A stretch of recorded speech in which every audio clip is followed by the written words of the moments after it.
SMC, SMC. What the heck is SMC? Soul Entertainment Media Company. That's what that is. Oh, well, what the heck is King of the Hammers? Well, if you're camped out in the California desert near Apple Valley, California, you will, in the springtime, you will find out that there is a huge off-road race out there in the desert. So that's why we's leaving there and we's heading over here, which is basically the base of Mount Whitney. We're going from Lone Pine, California, up into Tuttle Creek Campground. Today's story, oh boy, I've been waiting for this one. The Time Machine, Part 2 for us, Chapter 3. It's been a while since we visited this one. I couldn't find my book. All right, so this is the Alabama hills where we're cruising up into the base of Mount Whitney here, and they shoot all kinds of movies here, just all kinds of movies, mostly westerns, but that's all kinds of movies. And it's probably harder to shoot a movie there now than it was back in the day, in John Wayne day, let's say. But there's the museum in town, lots of good information. There's little placards here and there, and when I was here, the place was just jam packed with RVers and van lifers and whatnot. So yeah, you got that to deal with. It ain't nothing free out there in the desert, you guys. Why? Anyway, yeah. Don't get stuck with your silly Airstream and Range Rover out in the desert.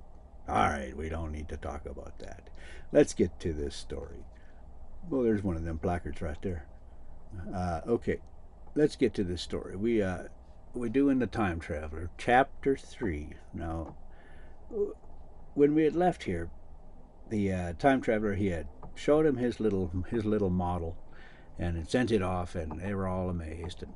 And then, they came back a week later to have dinner with him. He wasn't there, and he showed up, and he was all tussled and looked like he'd slept in a ditch, So they were making fun of him and stuff. And he said he was time traveling, but he was too hungry to talk about it. And he ate something to eat, and he was talking about it. And that's pretty much where we'll pick it up here.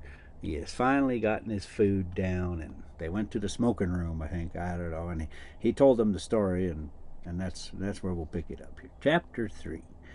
I told some of you last Thursday of the principles of the time machine and showed you the actual thing itself, incomplete in the workshop.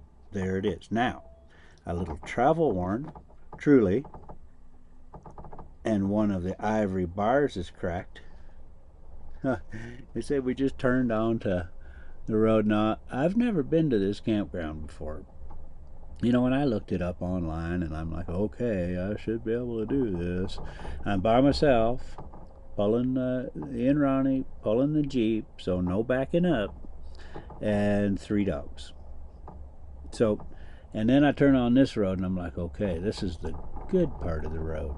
And it was no big deal yet, but right now I'm already preparing myself for, okay, we're going to be unhooking that Jeep and having to do a 400-point turn and and get around. But it doesn't come to that.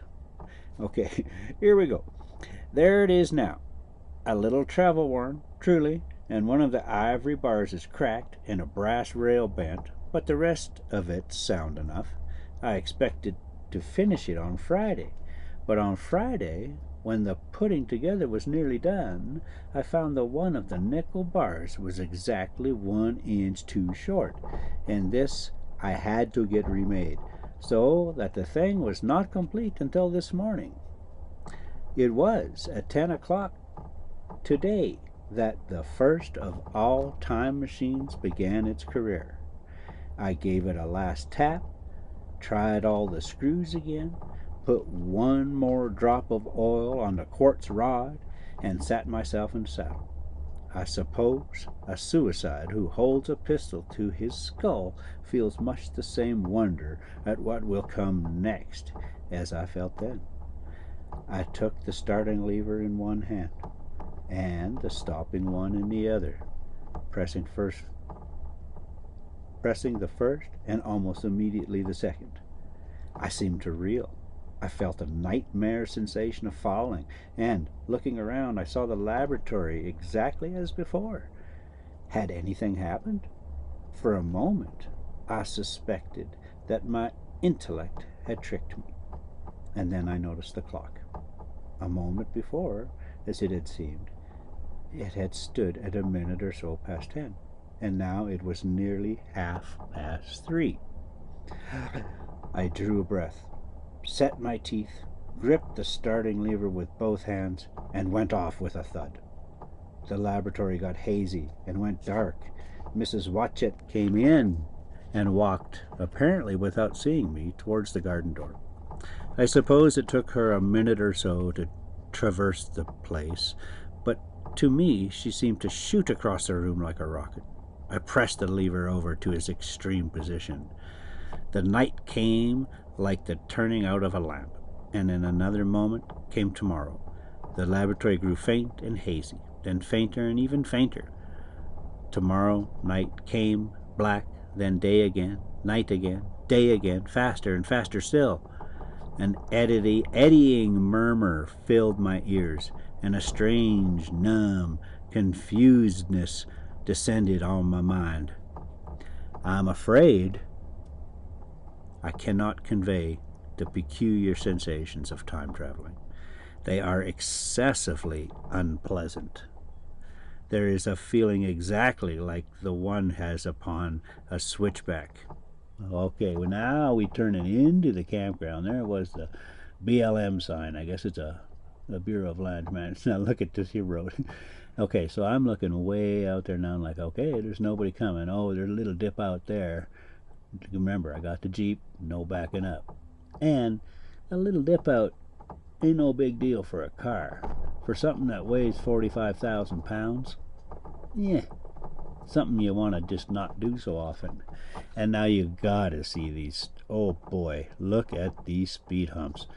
They're just gigantic. I wasn't sure if I was going to make it over top, but then holy lick, and they on an angle. Is this where they bring the stuff to test the frame flex? So I guess the Freebirds, you could park into there. Who knows? But anyway, yeah, we're gonna, as it is, wiggle and twist our way on up here the whole time. Just the amount of stress is just too much. Thinking that I'm gonna go meet with somebody, and then what? Well, one of us is gonna have to back up, and I can't. And if it's so, here's what I'm thinking. I'm gonna come across me, somebody who's just like me, an old guy with a Class A pulling a Jeep, and we're both gonna sit there, and I will absolutely unhook and move, because there's a dip out there. You got to try to time those if you could possibly do something like that. Oh, here's another one of them. What are we gonna call them? Speed hills, maybe. All right, let's get back to this story. Here we go. They are the sensations of time traveling. They are excessively unpleasant. There is a feeling exactly like that one has upon a switchback, of a helpless, headlong motion. I felt the same horrible anticipation, too, of an imminent smash as I put on pace. Night followed day like the flapping of a black wing. The dim suggestion of the laboratory seemed presently to fall away from me, and I saw the sun hopping swiftly across the sky, leaping at every minute, and every minute marking a day. I suppose the laboratory had been destroyed and had come into the open air. I had a dim impression of scaffolding, but I was already going too fast to be conscious of any moving things. The slowest snail that ever crawled dashed by me too fast for me. The twinkling sensation of darkness and light was excessively painful to the eye. Then, in the intermittent darkness, I saw the moon spinning swiftly through her quarters from new to full, and I had a faint glimpse of the circling stars. Presently, as I went on, still gaining velocity, the palpitations of night and day merged into one continuous grayness. The sky took on a wonderful deepness of blue, a splendid luminous color like that of early twilight. The jerking sun became a streak of fire, a brilliant arch in space, the moon a fainter fluctuating band, and I could see nothing of the stars, save now and then a brighter circle flickering in the blue. Ooh, boy, that's a pretty drive. And yeah, there's, I think, one more little turnout right here, and still nobody. This is, probably a Monday or Tuesday or something. I think it's a Monday. And so that helps out a lot, too. One or two more of those, and then, oh boy, it gets even better as we get in there. I tell you, the mistakes mount up. It just happens. Okay, here we go. See nothing safer now, flickering in the blue. The landscape was misty and vague. I was still on the hillside upon which this house now stands, and the shoulder rose above me gray and dim. I saw trees growing and changing like puffs of vapor, now brown, now green. They grew, spread, shivered, and passed away. I saw huge buildings rise up faint and fair, and pass like dreams. The whole surface of the earth seems to change, melting and flowing under my eyes. The little hands upon the dials that registered my speed raced round faster and faster. Presently I noted that the sun belt swayed up and down from solstice to solstice, and in a minute or less that consequently my pace was over a year a minute, and minute by minute the white snow flashed across the world and vanished, and was followed by the bright, brief green of spring. The unpleasant sensations of the start were less poignant now. They merged at last into a kind of hysterical exhilaration. I remarked, indeed, a clumsy swaying of the machine, for which I was unable to account, but my mind was too confused to attend to it.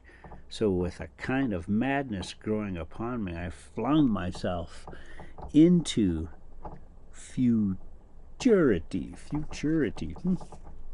At first, I scarce thought of stopping, scarce thought of anything but these new sensations.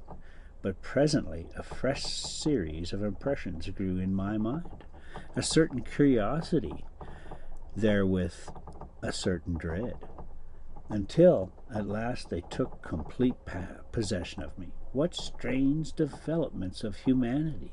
What wonderful advances upon the rudimentary civilization, I thought, might not appear when I came to look nearly into the dim, elusive world that raced and fluctuated before my eyes. I saw great and splendid... Oh, we're turning into the campground. Okay, so there's a little reader board up here. I'm going to do my thing. Check it out. Of course, it's going, put the money in. I think this might be the place where I put the dog shit in the money thing and threw the money in the garbage. I did not record that. Yeah, when you're rolling up in here in California and you got, van lifers, they're very accepting of everyone except someone who's driving a big old Class A diesel motorhome. I don't know. You tell me. Anyway, back to the story. Fluctuated before my eyes. I saw a great and splendid architecture rising about me, more massive than any buildings of our time, and yet, as it seemed, built of glimmer and mist. I saw a richer green flow up the hillside and remain there without any wintry intermission, even through the veil of my confusion, the earth seemed very fair, and so my mind came around to the business of stopping. The peculiar risk lay in the possibility of my finding some substance in the space which I or the machine occupied. So long as I traveled at high velocity through time, this scarcely mattered. I was, so to speak, attenuated, was slipping like vapor through the interstices of intervening substances. But to come to a stop involved the jamming of myself, molecule by molecule, into whatever lay in my way. Meant bringing my atoms into such intimate contact with those of the obstacle that a profound chemical reaction, possibly a far-reaching explosion, would result, and blow myself and my apparatus out of all possible dimensions, into the unknown. This possibility had occurred to me again and again while I was making the machine, but then I had cheerfully accepted it as an unavoidable risk, one of the risks a man has got to take. Now the risk was inevitable. I no longer saw it in the same cheerful light. The fact is that, insensibly, the absolute strangeness of everything, the sickly jarring and swaying of the machine, above all the feeling of prolonged falling, had absolutely upset my nerve. I told myself that I could never stop, and with a gust of petulance I resolved to stop forthwith. Like an impatient fool, I lugged over the lever, and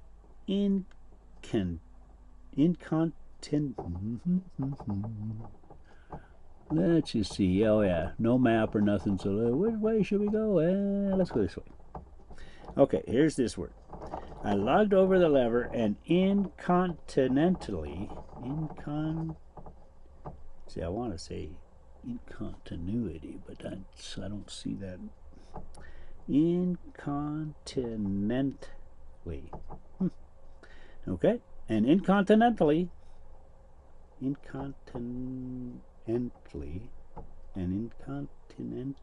the thing went reeling over, and I was flung headlong through the air. Just about had me some Tourette's there. Oh, here we go. Left or right, left or right, left or right. Eeny, meeny, miny, mo. Eeny, meeny, miny, mo. Mo. Bad decision, Mo. Okay. Flung along, headlong through the air.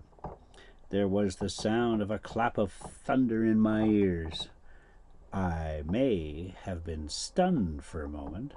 A pitiless hail was hissing around me, and I was sitting on soft turf in front of the overset machine.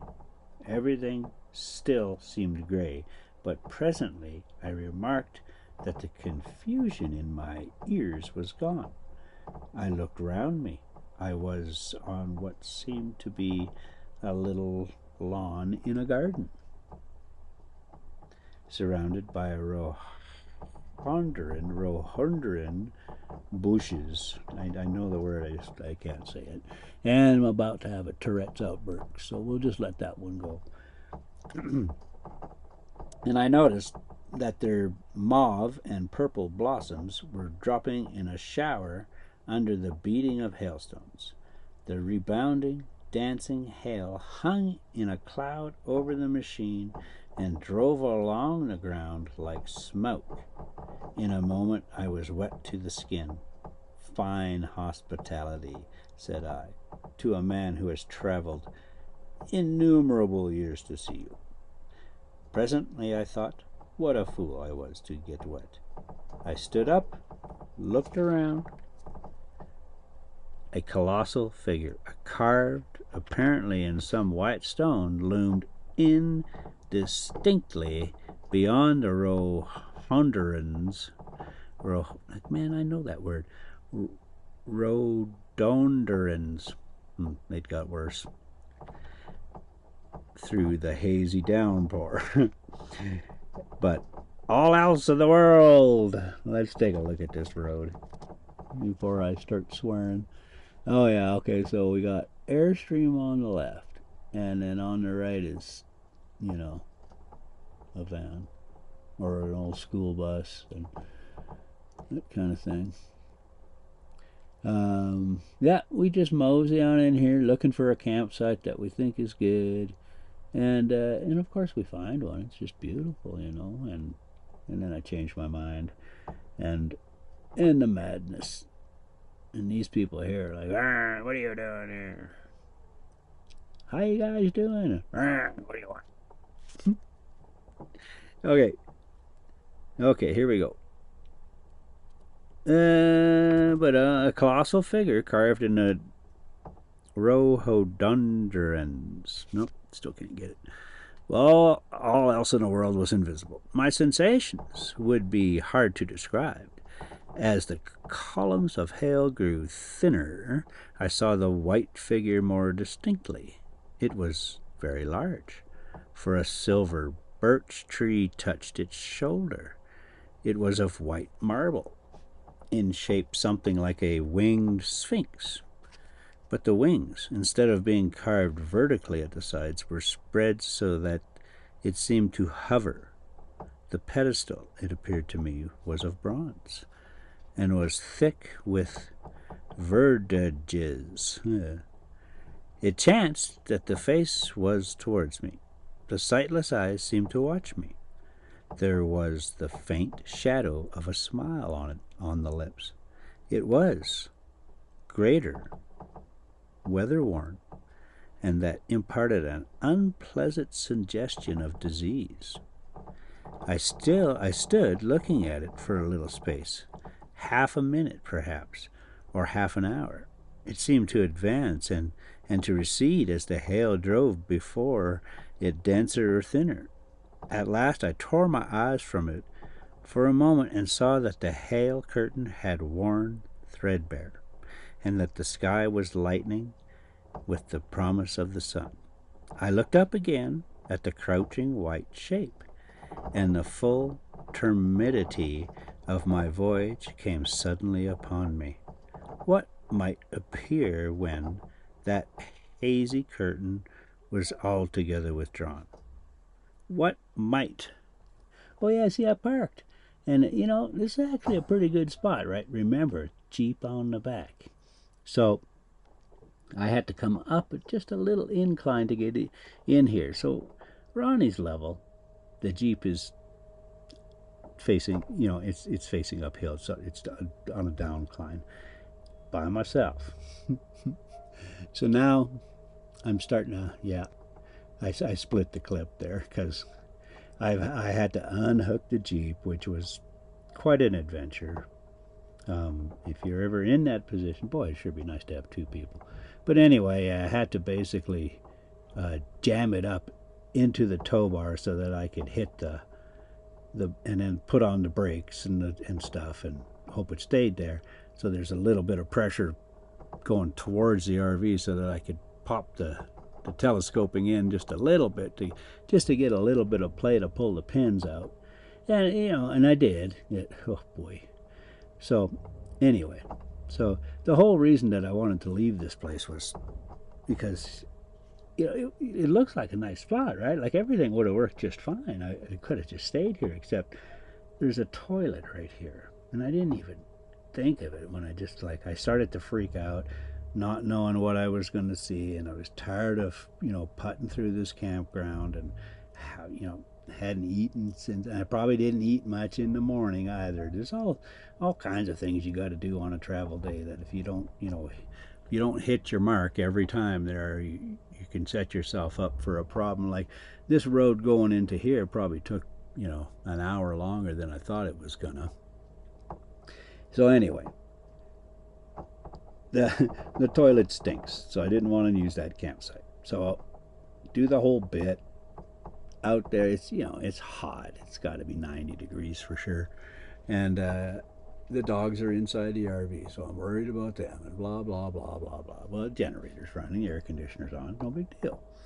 So I get the Jeep unhooked and fight my way over to get it unhooked, and then I go and drive around with it and find a campsite. Okay, so leave the Jeep over there. So now I got to walk back, get the RV, which I did and which I'm doing right now. But it's probably a good half a mile walk through the desert sun and that kind of thing. So here we are right now, just buzzing through the whatever loop, dumbass I think it's called, and then I'll make it bound to my campsite and set up. And I think I only stay here. No, I stay here for 3-4 days, and then get out before the weekend, kind of thing. All right, let's get back to this story. It is a beautiful little camp spot. There's a little, like, Tuttle Creek runs right through there. I saw people fishing and stuff. I don't get it. I mean, it's the creek is, you can step across it, so the fish don't really have a lot of choices when you're throwing your hook in there. Like, oh yeah, look at fresh food. Not. And then you're not allowed to eat them. You're not allowed to keep them. So this catch and release stuff, what's the point in that? It's fun for you, but you don't get to eat them. All right, here we go. All right, so okay, here we go. So he's wondering what's going to happen if the hazy curtain was altogether withdrawn. What might not have happened to man? What if cruelty had grown into a common passion? What if, in this interval, the race had lost its manliness and had developed into something inhuman, unsympathetic, and overwhelmingly powerful? I might seem some old world savage animal, only the more dreadful and disgusting for our common likeness, a foul creature to be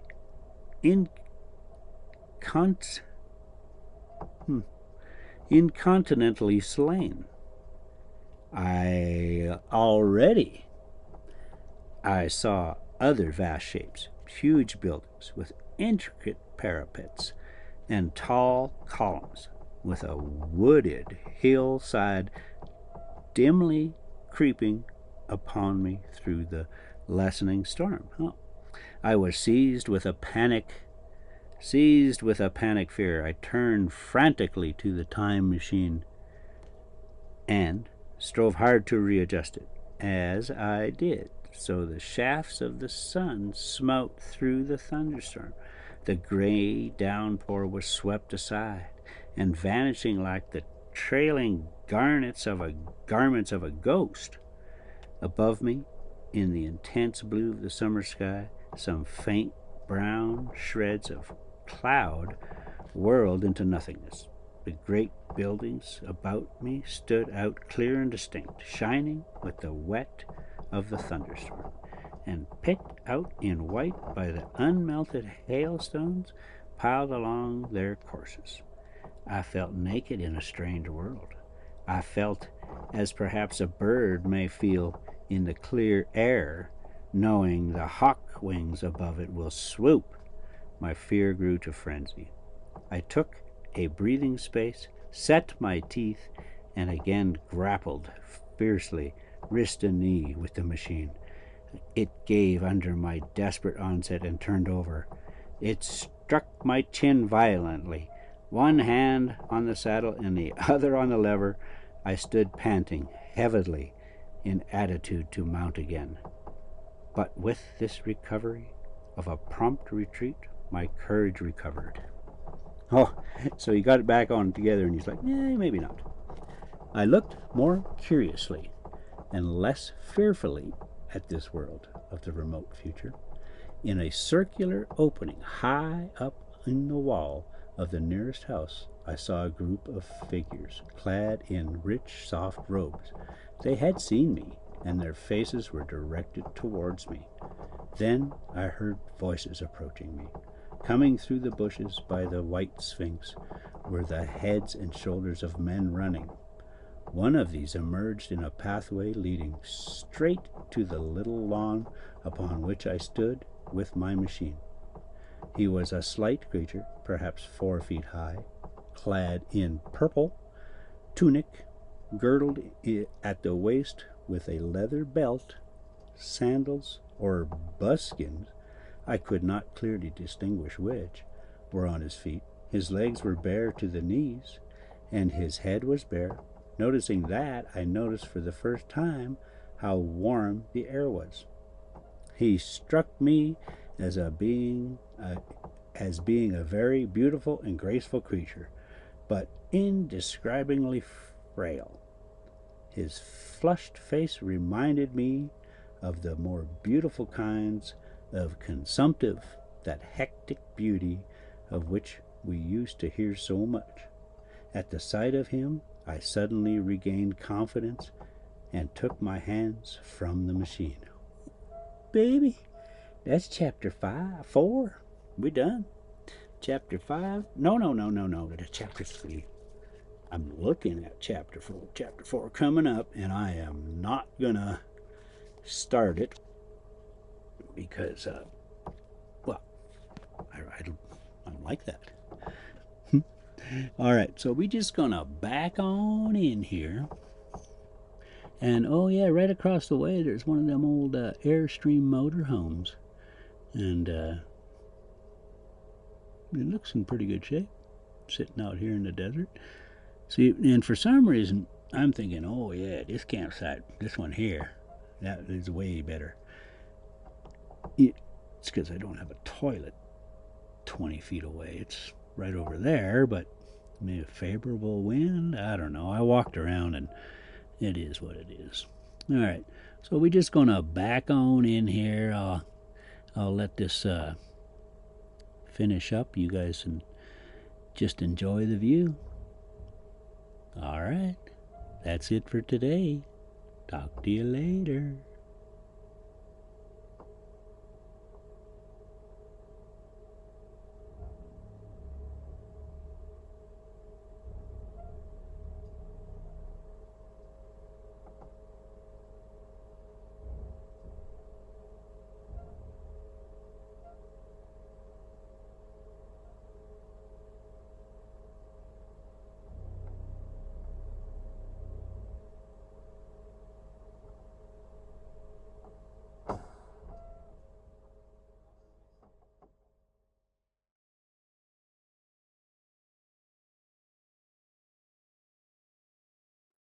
Some see, some see, some see, some see. All right, big old Rosie, you get us out of here. I did my part, you do yours. Kick, kick, kick. Go, baby.